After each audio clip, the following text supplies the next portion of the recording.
here on the World Miracle Peace Experiment group, and we are doing a live panel and meditation.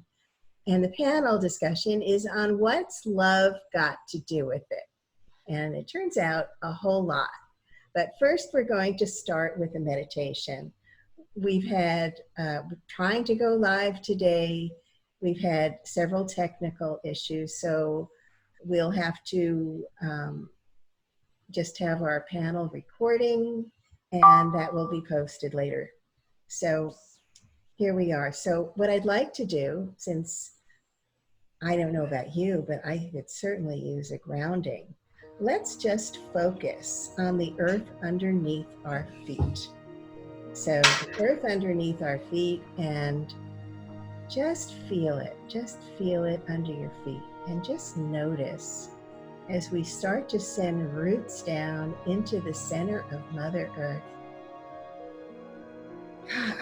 And let's breathe all the way down into our feet. Just feel that grounding energy as we start to calm. Speaking for myself, we start to calm down with the breath as we follow the breath in our mind's eye, entering through the nostrils, all the way down into the belly. And notice as we breathe that the belly extends, and as we exhale, it contracts. And we follow the breath in our mind's eye as it goes all the way up and out through our nostrils. Inhaling, exhaling, following the mind's eye.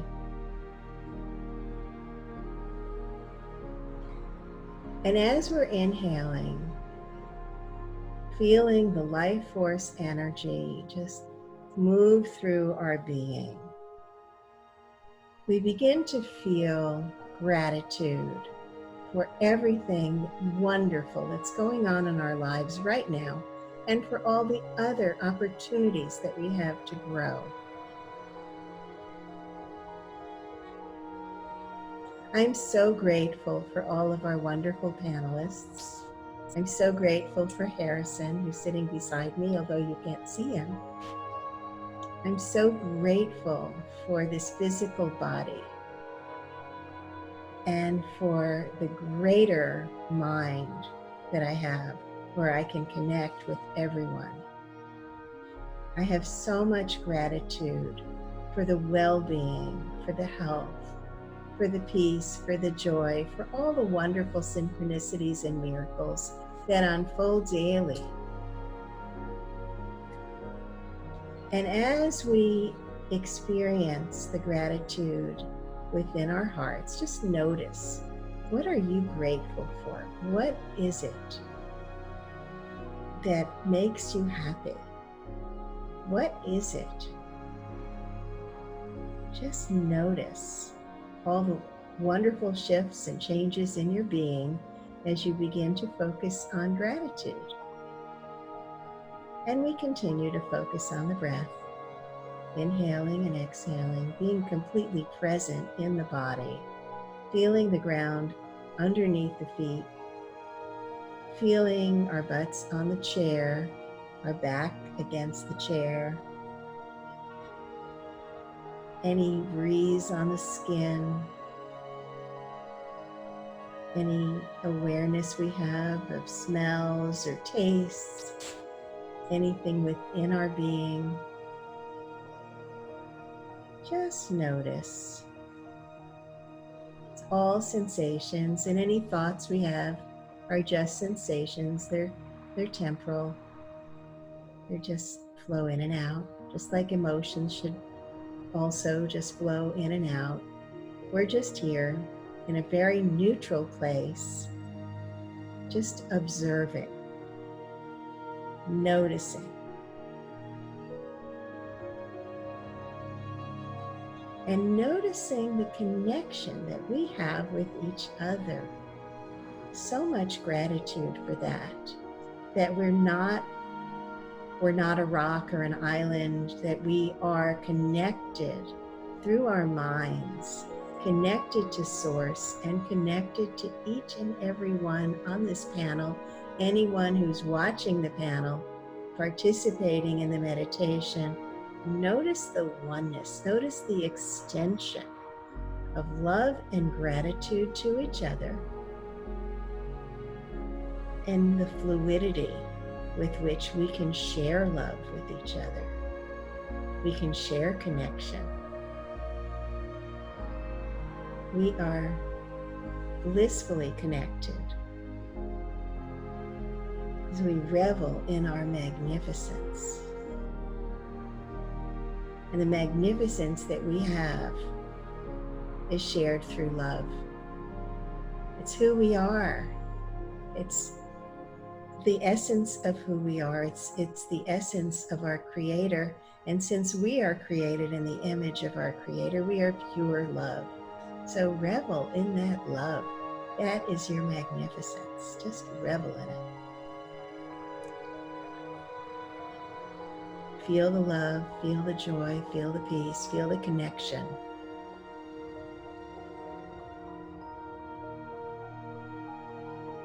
And feel the gratitude for this connection. We are all one self.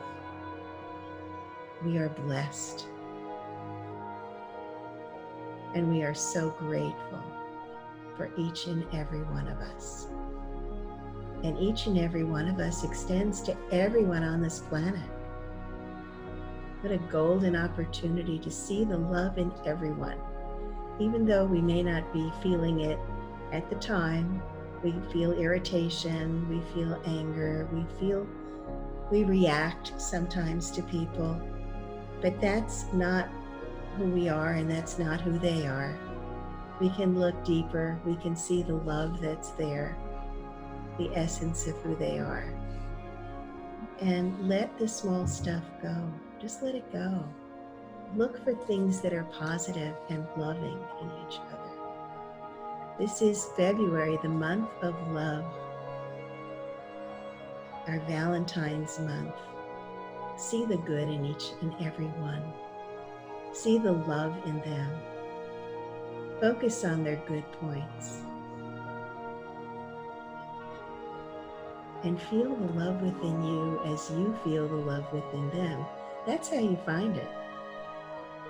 You find your own love, your purity, your sinlessness as you see it in others. That's such a joy. It mirrors. So yes, here we are. And I'm so grateful that we're all together. So wiggle your fingers, wiggle your toes, and come back. Yay! So I see we have some more participants. Couple of phone numbers, so I don't know who you are, but do raise your hand when you have questions because we're here for you and we're so excited that you're here. So we did have some challenges and we have some questions.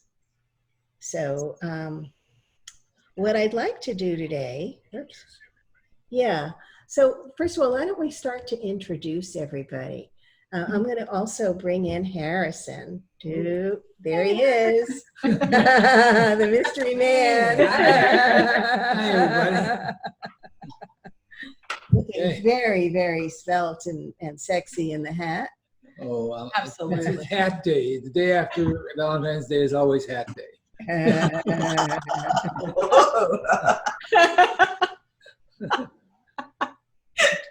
It's all that Too much stuff. information, Harrison. So, all that stuff that comes off you from the love, you know. yeah, so I wanted to start by introducing Lisa. And I have somewhere here a little introduction for you. And here you are. And I'm not going to read the whole thing because you're just so amazing as you are. You're a best-selling author. And you've been part of an award-winning broadcast. You've overcome extreme challenges. Your home burned down, you're a breast cancer survivor, you're a speaker, you're an author, you're just an amazing person.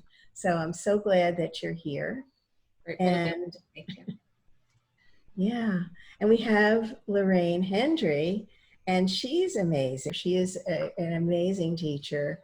And she is a Reiki master, but a very different kind, a Shian of Jikiden Reiki. And I know that she's amazing with the Akashic Record. She's a consultant, she's a teacher, a facilitator. So, Lorraine, say hi. Hello, everybody. I'm happy to be here. And Christine is with Humanities Team, and she's been with them for how long? Oh, about 6 years maybe. I head up the world regions and co-host the Power of Prayer calls on the last Wednesday of the month. And I'm a community development social worker by training who's dedicated my whole service to the mental health of beloved humanity. Is that all? Yeah. Right. I'm a breath worker too. So, everything is your breath. Your breath is your best friend. And I love that you've just been a regular here, and I just love that. I think it's just wonderful. I so appreciate your input every week. And just as this panel just is developing, I love where it's going. It's just so juicy. So we have some questions that I thought we could play with tonight. Oh, Harrison, God, I forgot you. You forgot me. I forgot you. Everybody knows Harrison. Okay, Harrison is a metaphysician, a brilliant metaphysician, and a brilliant educator. And I'm very blessed to have him as my partner. Wow. So, Not yeah. me. So let's talk about love. This is the month of love. And what has love got to do with it? So how can we create more love in our lives? So why don't we start with Lisa? Oh boy, this is a big one. And I love it. I love the question. How can we create more love in our lives? I think it really starts, like you had said during the meditation, that it really starts within us. Most of us don't love ourselves. And I've been teaching what I got years ago called the love expansion meditation, where you really allow yourself to connect with the love of the divine. Because until you really feel that inner peace and that powerful, overwhelming, unconditional love that most humans, can't give, or you don't feel from most people, you really are missing the mark. And so I really believe that inner love, self-love, is the key to loving others and then attracting loving things to you. That's very interesting. I also feel that conversely, when we can accept other people and love them without judgment, then we can also love ourselves. So that's just another option. Lorraine, what's your take on this? So first of all, I love what Lisa said, and I agree with you as well, Marbeth. For me, I think that finding and then embracing a mystery school is a wonderful way to bring more love into our lives, because the mystery schools take us out of our normal state of awareness and allow us to practice being in an alternate state of awareness and in awareness of the possibilities of our multidimensional selves. So whether somebody decides to practice Kabbalah or shamanism or dive into even the Bible, whether they want to do some kind of astrology or tarot card, it brings them closer to the calling of their heart, to their heart wisdom. And I think that there's just knowing that there's so much more to life, that there's so much more around us that we've been programmed not to see, and getting outside of that programming allows us to open ourselves up to all kinds of wonderful love connections. Ooh, yummy. Yeah. So what I wanted to add to that, because I was a little unsure when you started to talk, Lorraine, about mystery schools, but I get it, because I know for me, I started with Reiki. Well, actually, I started a long time ago with A Course in Miracles, but that's more of an individual and somewhat of a group journey. but the Reiki really opened up a whole different spiritual side of me. So I definitely get what you're talking about. So Christine, what do you think? I think that every day, I believe the human heart is totally and completely innocent, and it got conditioned to believe things that just simply aren't true. So every day I talk to my sweet, sweet, innocent heart, and I try and get the holy mind to move into the sweet, sweet, innocent heart inside the temple of my being. And, you know, like so many others here, you know, I'm a 30-year Reiki practitioner, 31 years with A Course in Miracles and the Essene Book of Days, and everything is just energy. And when you change your energy, then your life changes, right? And a daily gratitude practice. And, you know, when I feel discombobulated, stop and breathe and try and bring relaxation to the temple of my being. And yeah, just gratitude. Some people at Humanity's team call me the gratitude guru. That's beautiful. Harrison, what about you? I think there are many ways to increase, the way we love in this world. And I think a very simple one would just be the appreciation of beauty, because there is really a lot more beauty than we take our awareness to most of the time. And if we simply shift our mindset to see the appreciation of beauty, or to appreciate other people's truth, to appreciate non-judgment and allowing others to be what they are, our automatic internal response shifts itself into a love space. As long as we are able to show some kind of sweetness to whatever our existence happens to be, we expand the nature of love.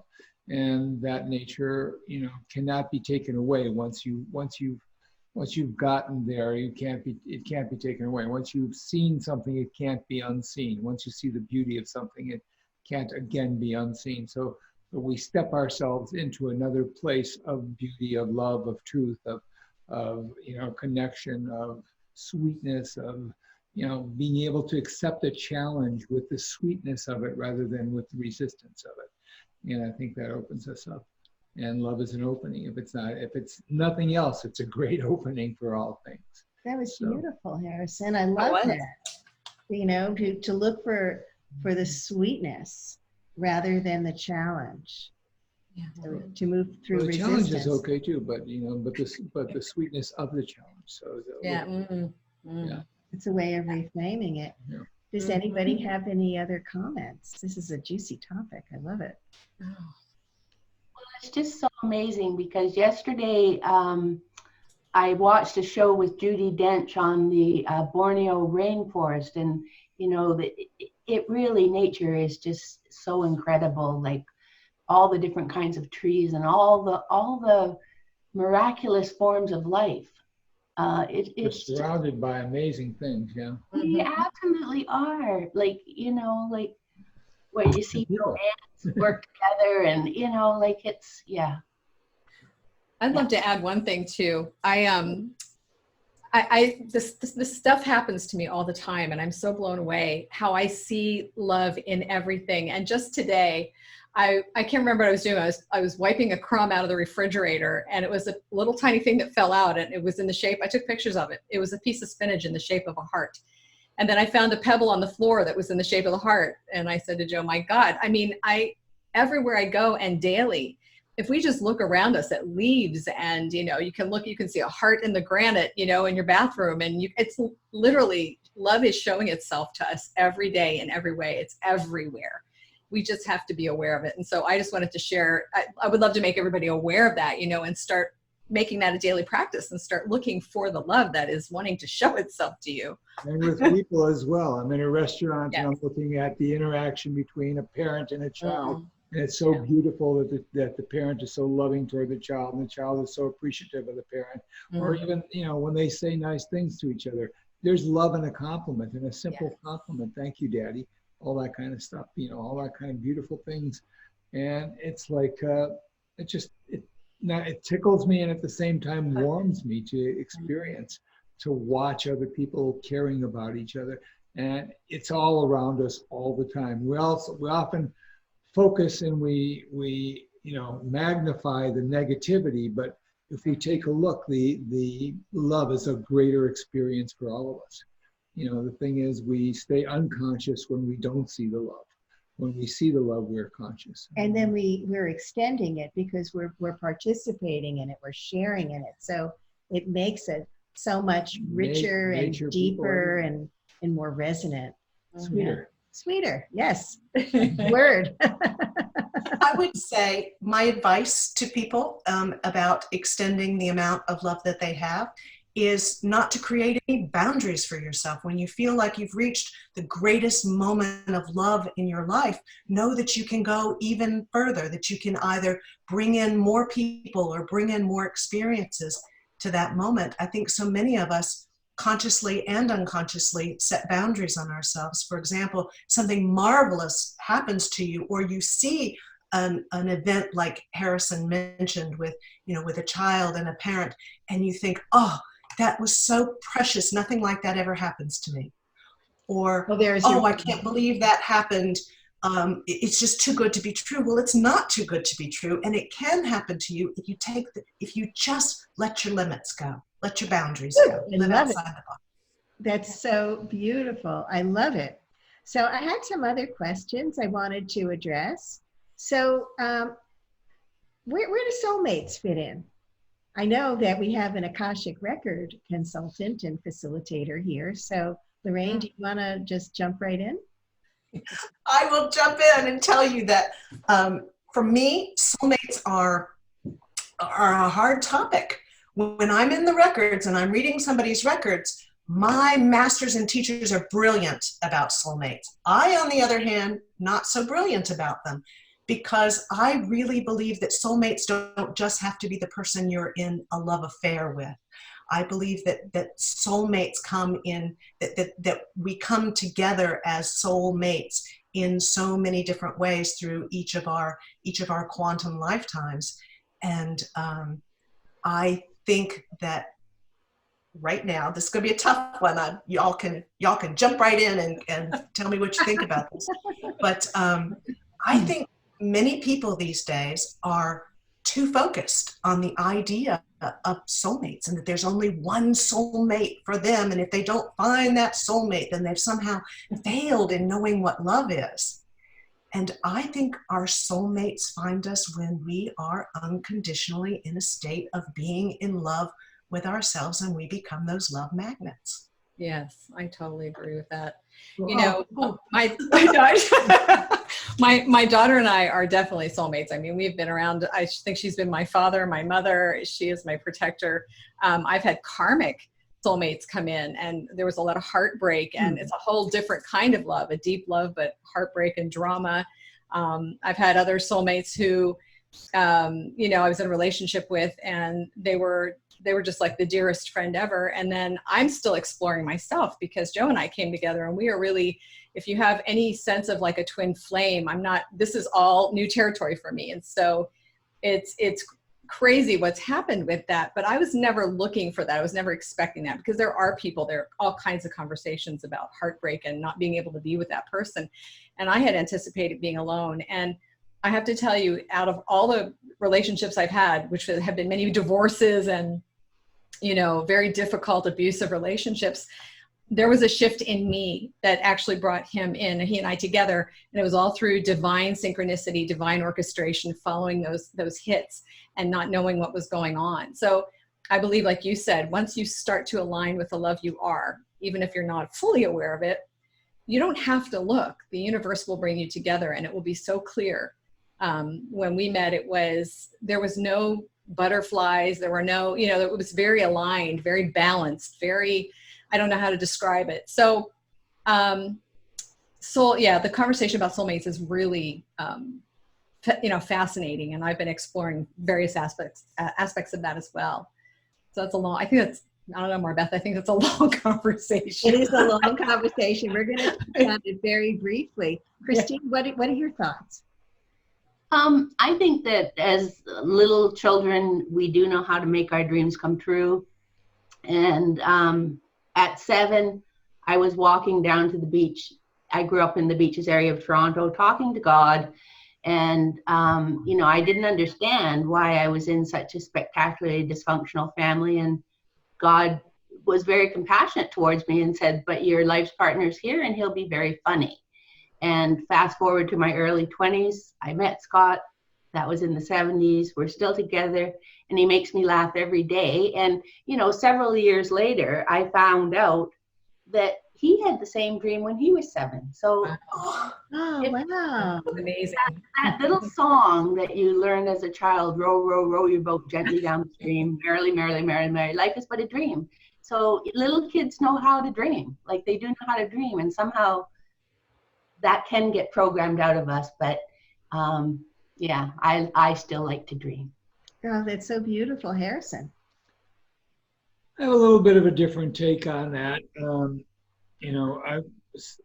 I very much fall into the understanding and the experience of us all being one. So it's my belief that there's only one soul. We just tap into it at different places and different times in our lives. There's one soul and it's all of us. It's the same soul.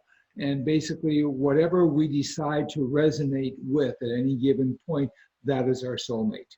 And that is at this moment, at that moment, or whatever. So we're sitting in a restaurant talking to somebody. That person at that moment is your soulmate. The people who you choose to care about, those are your soulmates. Or they choose to care about you, those are soulmates. They are in the same wavelength, on the same frequency, at the same resonance about something.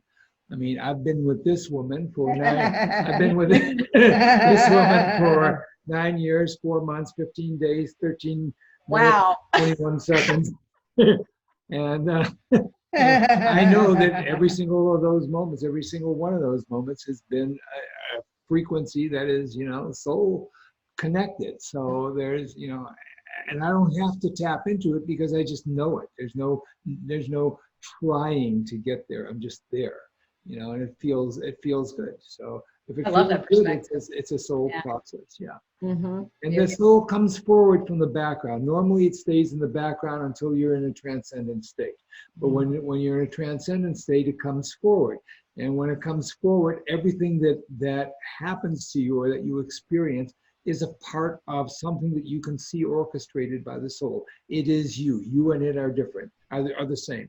Every one that you look at as different is not the truth. I mean, when you come forward into a transcendent state, everyone is you. Schopenhauer said, as much as you see other people inside of yourself, that's you. So whatever the case is, we're all the same being. And so that just makes us one soul. That's beautiful. Very cool. Yeah, that's Very cool. beautiful. Yeah. So I agree with a little bit of what everybody said here. I know that I agree with nobody. I agree with everybody. I've had people who've come into my life, definitely on a contract, like we were supposed to meet and experience whatever challenges or whatever, and then they disappeared. So I've had that experience. And I've also, with Harrison, we have, we've definitely had a lot of synchronicities that were pointing to the fact that, this is a little more than just so many parallels, it's unbelievable. Yeah. So I think that soulmates are there. I don't think that that you need to just sit there and wait. Where's my one? Where's my one? Because we have a lot. As you were saying, Lisa, your daughter is a soulmate. I know that I have. I had an experience where my father, who was very difficult in this lifetime for me, having abandoned me, was abusive to my mom, came to me after he died, surrounding me with love and telling me that he'd always loved me, that we had a contract, and that we had the contract to experience what we did in this lifetime for each other, for our growth. And I could feel the love. I knew what he was saying was true. So I do believe that we do have soul connections and soulmates. And if we're in a place of pure love, then we're going to attract that. But that kind of brings me to our next question. So can love affect karma? Mm. Okay. You want to take that, Lisa? Well, I'm really exploring karma because I have so many fears that I actually came onto the planet with, and I'm actually getting ready to do some past life regression therapy. But I believe that anytime we show love, that we express love, that we are being the love that we are, I don't really, like I said, I don't really have any kind of handle on karma. I just know that anytime we bring that love to any relationship, if we have better relationships and we have better future relationships. So I really believe everything happens for a reason. And I believe absolutely that love is, because like you were saying, Marbeth, in the beginning, that love is the core, it's our foundation, it's who we are. That anything that has love in it has to affect an outcome, because it just, like law of attraction, like you were talking about, if we express love and we're being loved, we attract love back to us. So I'd love to hear everybody else's perspective on karma, because I'm just playing with this when I know I have a lot of karma in my life that needs to be cleared up. But I still believe that love affects everything, because love is all that there is. Oh, very cool. Yeah. Lorraine, what do you think? So I believe that we come into these lives, as Lisa said, with the feelings that we may have something karmic that we've brought from the past.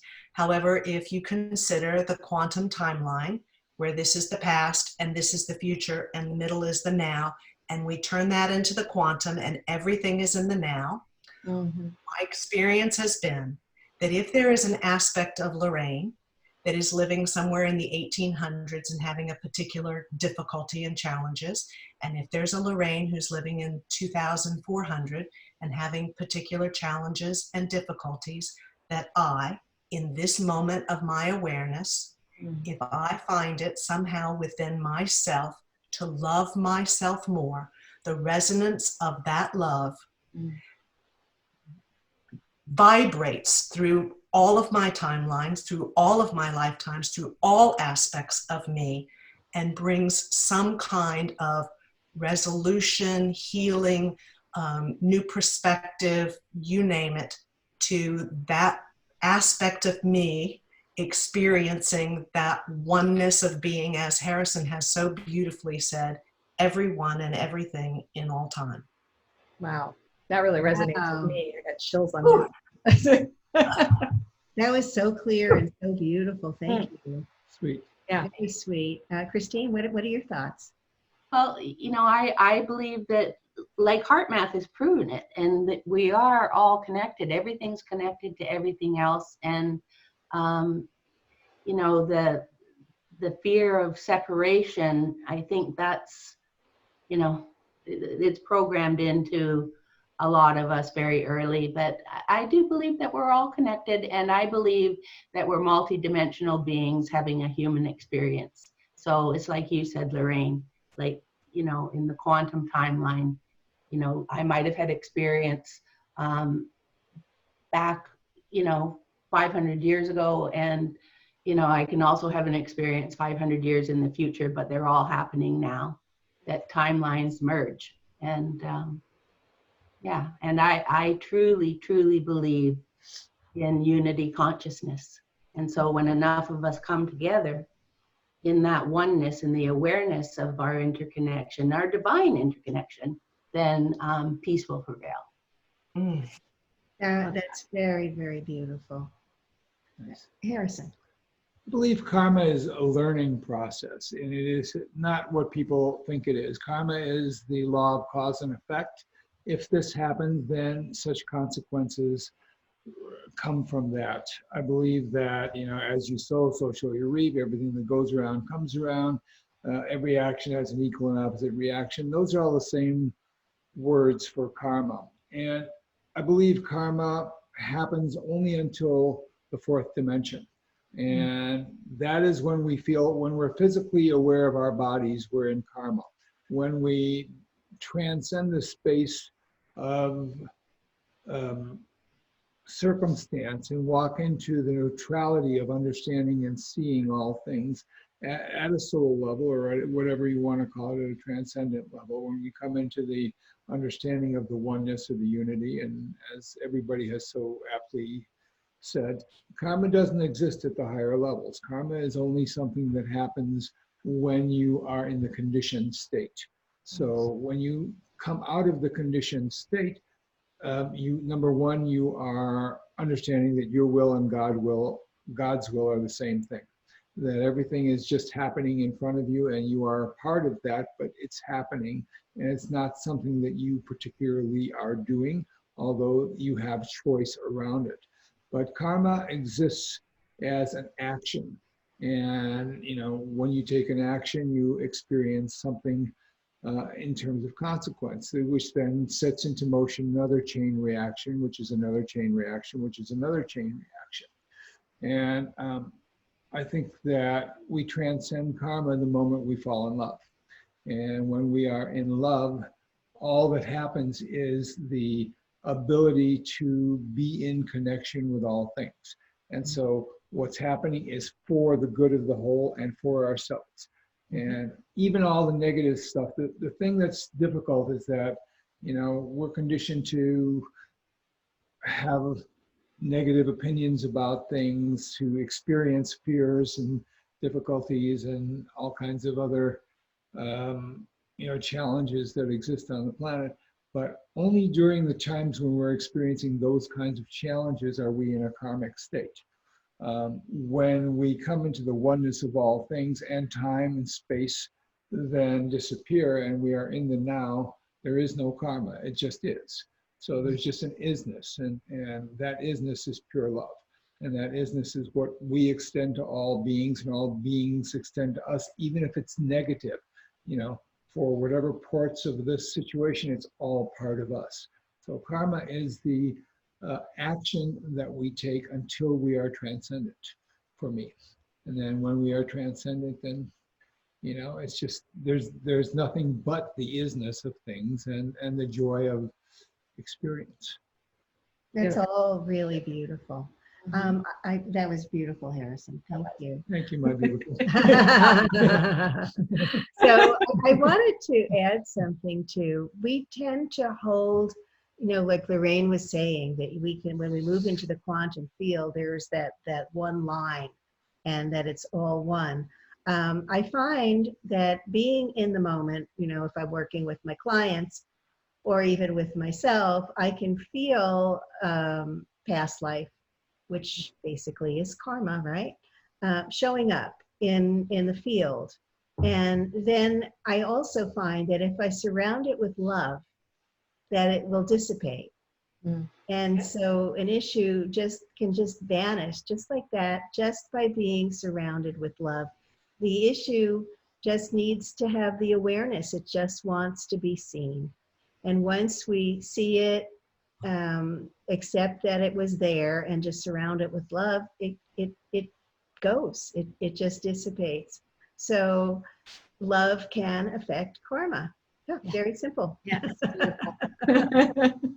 When you're making choices, you're in karma. When life is living through you, when life is living you, there is no karma. It just is. No, I do agree with that, because when we're one, when we're in that state of oneness, in our divine, really living our divine essence, removing, having removed the blocks to the awareness of love's presence, we are one with the divine. And in that state, there is no karma. I do agree with that.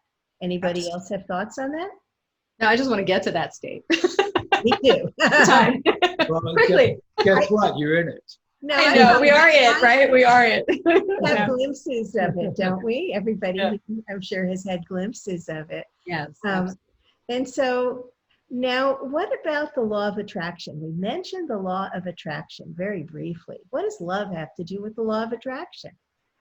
I keep wanting to sing the Tina Turner song. What's love got to do with it? Every time you say that, I want to break in the song.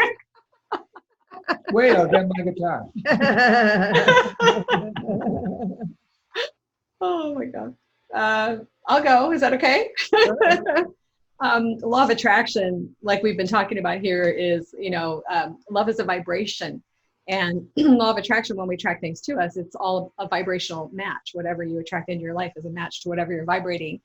So again, just like what everybody had spoken about earlier, is that if we're aligned with that love, that, whenever I get into a state of love and I'm vibrating high and I'm feeling love, just everything changes and things just come to you. The more, it's like gratitude also, being grateful for things, bring more things to be grateful for. And forgiveness, I think, is a really big part of that too, forgiving yourself and others. So law of attraction is just, absolutely, we just attract to ourselves whatever it is that we're vibrating. And since love is the highest vibration, it's a great thing to stay in that space. It's love as much as we can. Yeah, that's really beautiful. Lorraine.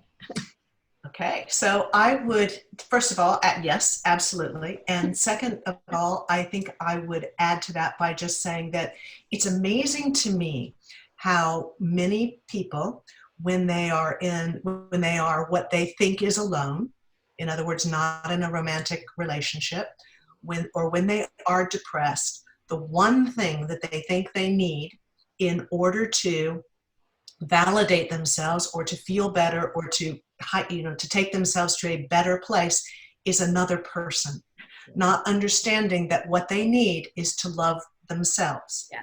Because while they're in that state of depression or sadness or whatever you want to label it, that's the energy that they're also attracting. Right. So really what we want to do, and what I know that Marbeth does with her clients and what I do with my clients, is encourage them to begin to understand how unconditionally wonderful they are even without a partner.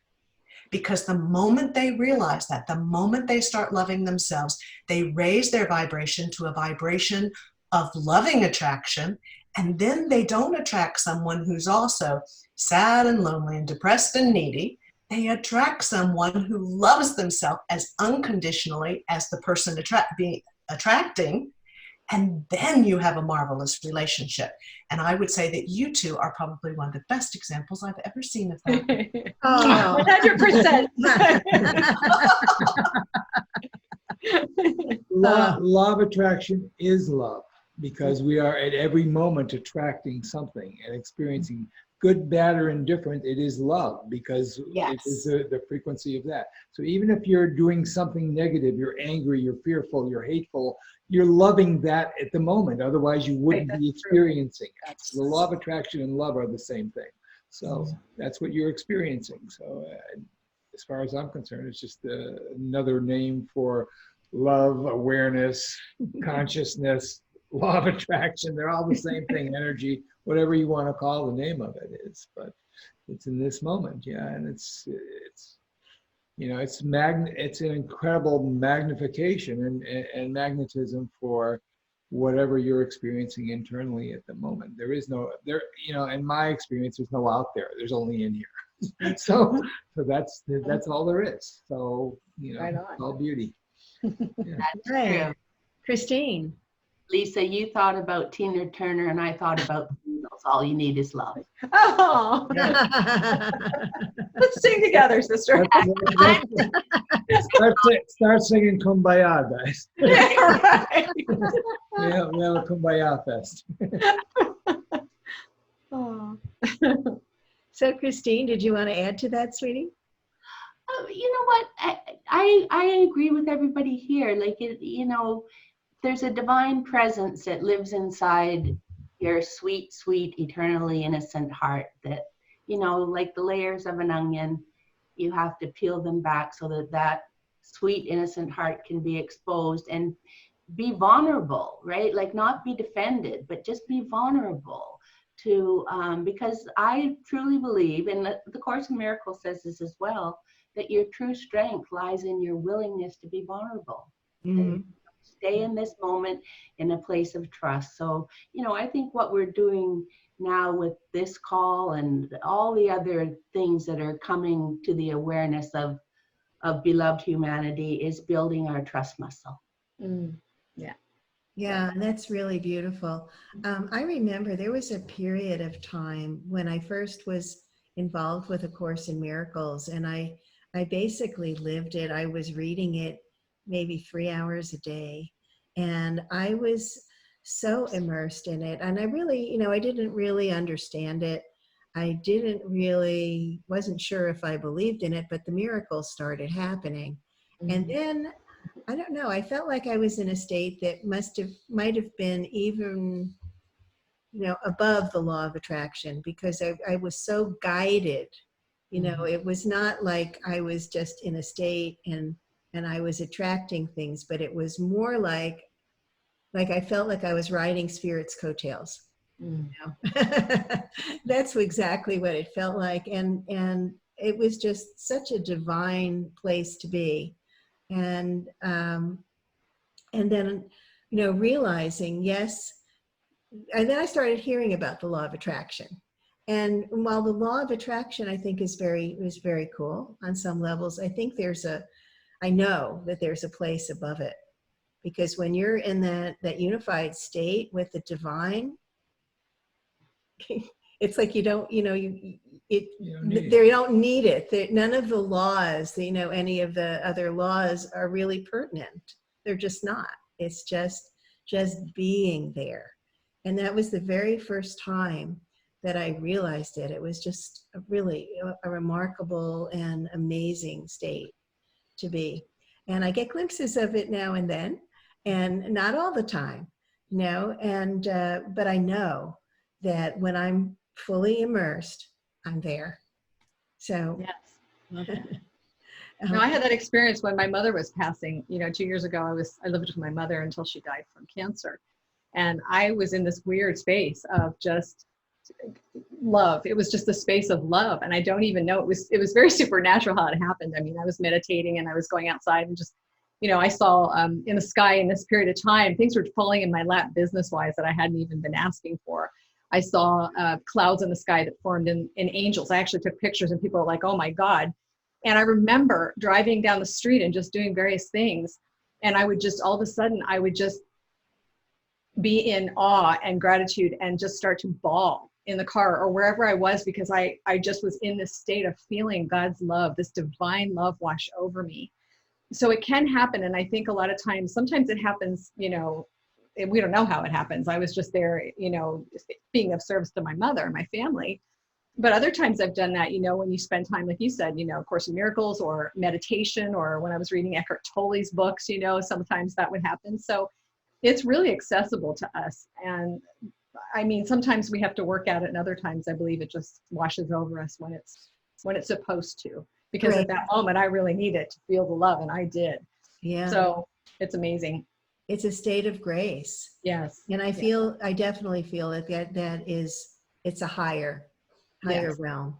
And yeah, the law of attraction is good because it hones our muscles. We know that if we practice gratitude, if we raise our vibrations, we look for the love with each other, we become love finders rather than fault finders. We start to raise our vibration, and we practice gratitude. And of course, on the Abraham Hicks scale, you're moving up to that higher vibration, and that's a beautiful thing. And life flows in that place.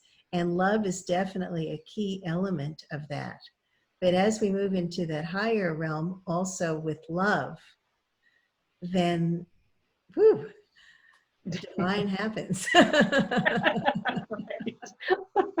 So I would call it coming into heart coherence with God. Yeah.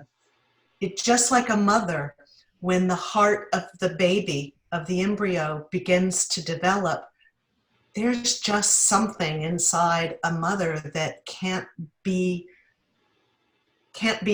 described and can't be defined.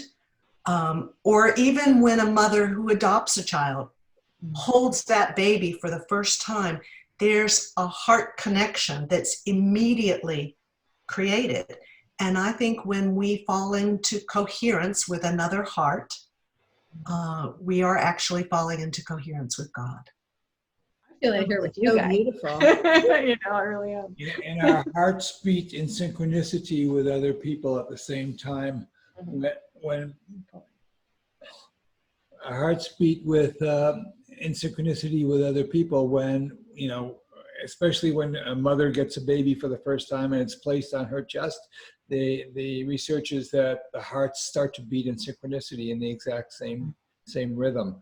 That happens when you fall in love. That happens when you connect with other people that are really meaningful to you. When you have a meaning toward anything in particular, your heart begins to beat in synchronicity with an animal, with a tree, with whatever the case may be that you kind of really appreciate and love. If you take any time at all to notice that, you'll see that there is that frequency that modulates simultaneously in a beautiful way. Beautiful. Oh, beautiful. Yeah. Thank you.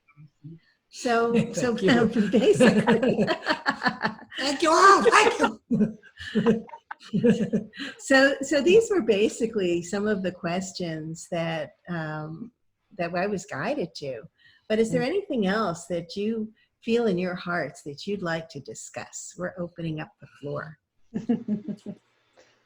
Oh, good. The floor is kind of tight here, but I don't quite want to fall through, but I will share with you one of the most beautiful things that when I'm doing Akashic Records reading, some form of this piece of information comes through for everybody. And it's not the least bit unique to it's not the beast. You'll understand. You've heard it before is what I'm saying, but I think it's marvelous that our masters, teachers, and loved ones always want to remind us that we truly are, each and every one of us, the absolute final piece of the puzzle that is all that is, no matter how frayed we might feel, no matter how unloved or unwanted or tarnished we may feel, that without us there would be, even if it is the most infinitesimal speck missing from all that is the universe, it wouldn't be complete. And that's how magnificent we are. Yes. And that's how we should love ourselves. Yes. we are in the final tabulation of all things. Basically, we are life itself, all of existence. And in that space, as we are in these physical bodies, the thing that love does for us is it creates greater and greater excellence of our experience continuously. And the excellence of who we are is really the expansion of all love. And it's a very reciprocal cycle.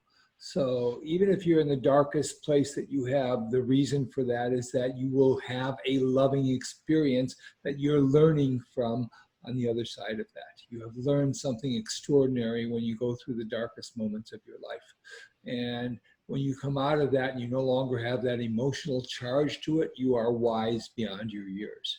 And that wisdom becomes extraordinary, because it's the wisdom that moves all other things in your own environment, and sometimes beyond your own environment. Like in the seventh place of influence, where you write a book, or you do a painting, or you give a speech that goes far beyond anyone you've ever met and ever will meet, has any connection to.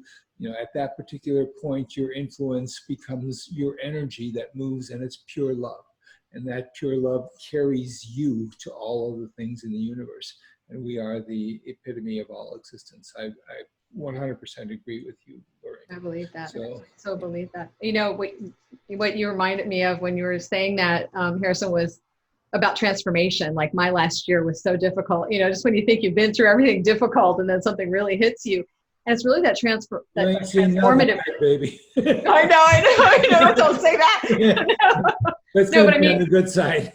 Well, it's an opportunity. Look how much you've grown through this experience. Yeah. I really did liken, I'm working on some books and some courses because I'm trying to grasp all of it, when, like Harrison, when you said, when you're going through the really dark times, I really liken that to the caterpillar and the chrysalis. And I believe that in this process that I went through this past year of almost dying, I was emulsified. Like the who I am or who I was really had to be completely demolished, emulsified, gone, in order for me to become who I'm really here to be. And so it was painful, but it was beautiful. And I did feel and see love through the whole thing. And now I'm really seeing it. So, we do go through those times, but if we allow ourselves to surrender to the process, you know, and that love, then we will come out on the other side of it with like beautiful butterflies, you know. Yeah. It all, yeah, that's what it reminded We're me. so grateful that you're here. And speaking of me too. butterflies, we've added another panelist, Serenity Ravengold. Serenity. Yes. Hi, Serenity. All the way from Australia. Wow. And Serenity is a love goddess. So, and she says here on our chat, love is the only answer and the only solution, period. I just wanted to acknowledge you, Serenity, and you know, we're winding down, but I'm so glad you could join us. Oh, we can't hear you. Let's unmute you. There you are. Nope. Just unmute yourself. And not join that call if I could. Oh, so grateful. We just caught the last part of that because you were muted. What, you want to say that again? I just said I woke this morning, saw the email, saw the topic, and thought, how could I not join even for 5 minutes at the end a topic like that? Well, it must be very early in Australia. Well, it's 9, but I had a sleep in this morning, which is pretty rare. So Oh, it's lovely to see you. Hi, Serenity. Yes, how I could you love not you, be part and of- I love you guys. I just love you all with all of my heart. Thank you for everything that you were doing for yourselves and for every one of us. I'd like to send you and your country, your beautiful country, just an incredible amount of love in this moment, just to know. We've gone from drought to flooding. It's like, it's literally, when it doesn't rain, it pours. And there's just, I mean, I'm okay where I am, but yeah, it's interesting that you can go from the drought, which created the fires, because everything was dry and crisp, and now just nothing but rain. You look at we're normally like Florida here, and you look at it and sun. Yep, another week of sun, right? You roll your eyes. Marbeth and Harrison would get that. Now it's just storm, rain. Oh, look, exciting, sun and some cloud. You know, Storm, rain. So interesting because you had all of this fire and everybody was sending you rain. And you did. Thank you. It's all fair. And that's the power. I've heard Greg Braden speak about that before, like the power of attraction and love and how to really do prayers. Is he had a friend that they were having a drought wherever they were, and so would you like I'm going to the prayer circle, you know, the I rock remember that. Yeah. circle, to pray for rain. And Greg says, sure. And they walk forever and ever and ever and ever and get there. And they get there and his friend takes his shoes off and hops into the circle, and he's there for about 30 seconds and he leaves and says, want to go get some food, Greg? And we go, what did you just do? And it rained and it rained, and he was in there in his visual mind's eye, imagining what it would feel like to be rained on and everyone dancing and singing that the rain had come, and what it feels like. He added all the kinesthetic feelings, what it felt like to have mud squidging between his toes. He said, I never once felt like we didn't have it. I felt like as if now I said within a short space of time, it rained and it rained. So thank you everyone for the rain. That's the most loving thing you could have done for us. You know, weather is collective consciousness. You know, whatever the dominant plots of a particular region are, that's what the weather is. So whatever we feel on a collective way creates our weather experience. And the beautiful thing about that is that individually you can rise above the collective consciousness by deciding what you want your experience to be. And so you actually control the weather because you are the weather. So we are able to do that situation. So there's a beautiful thing about that. Not everybody will believe that, but you know. No, I believe it. I'm thinking that might actually be a cool experiment. Let's see how we can collectively change the weather. Well, that's what we're doing. That's how we do everything. That was the whole basis of the World Miracle Peace Experiment, where you know, collectively we were able to lower the level of violence in the Middle East. You know, because but individually we can make a difference in the weather itself as well. So simply because we're all powerful.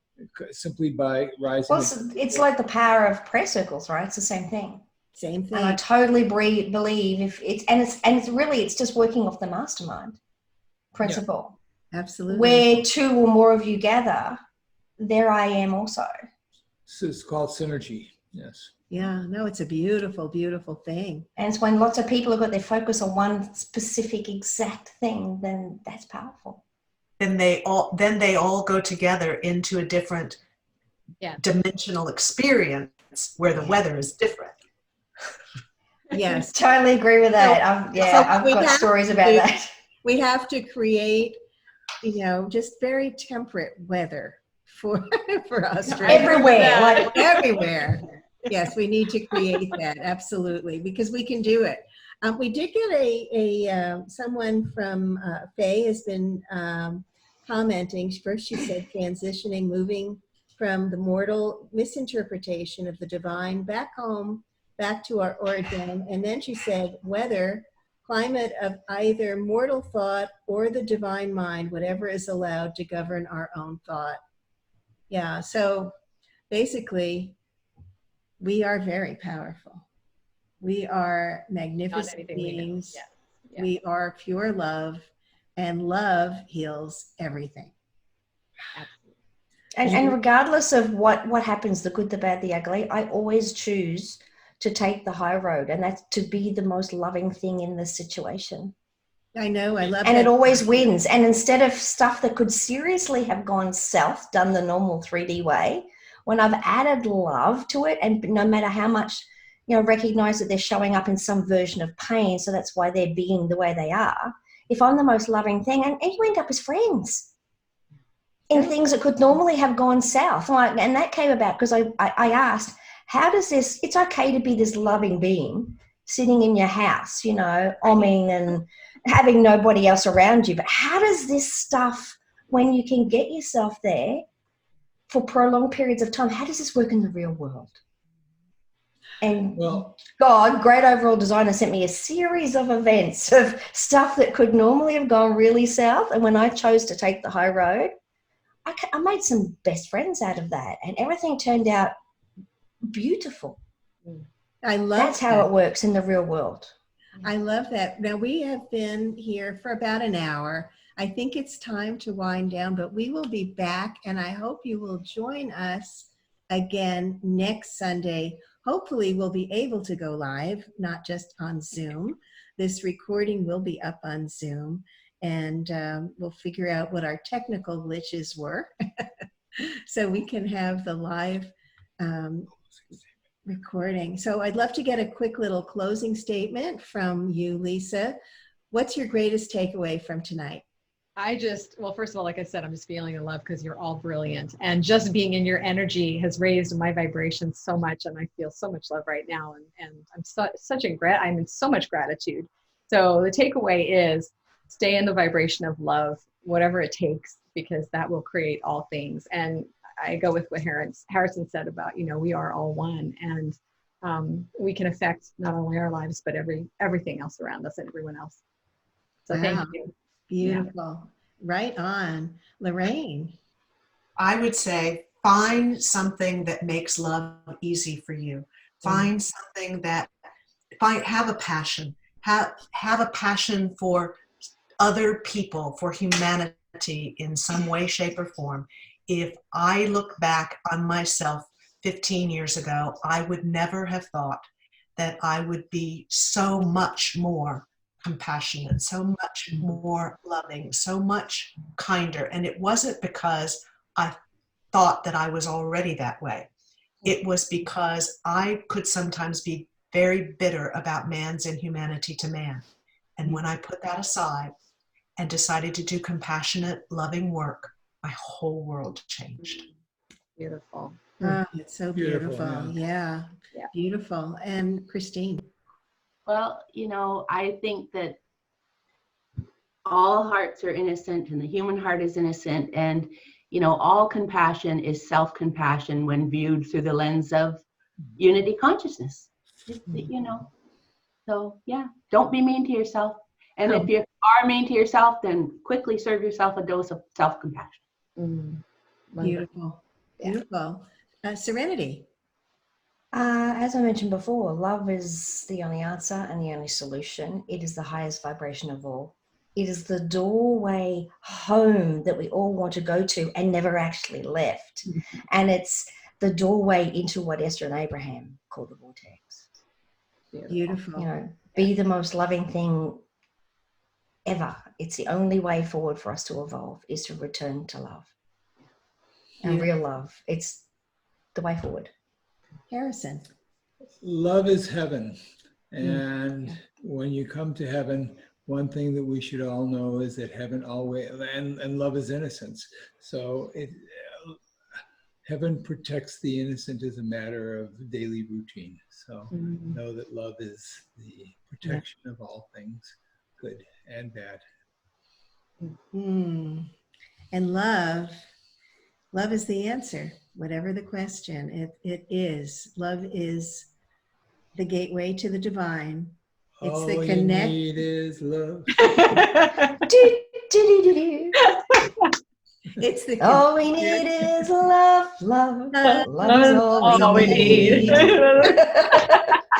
We're going to start singing like the Brady Bunch on the panel. And here's a great thing by the Beatles. And in the end, the love you take is equal to the love you make. Beautiful. Thank you all for joining us this week. And we will be here next week, hopefully live. But if not, we still have our Zoom video and we'll have a recording. And our residents. And our residents. Yeah, there you go. Guys, thank you so much.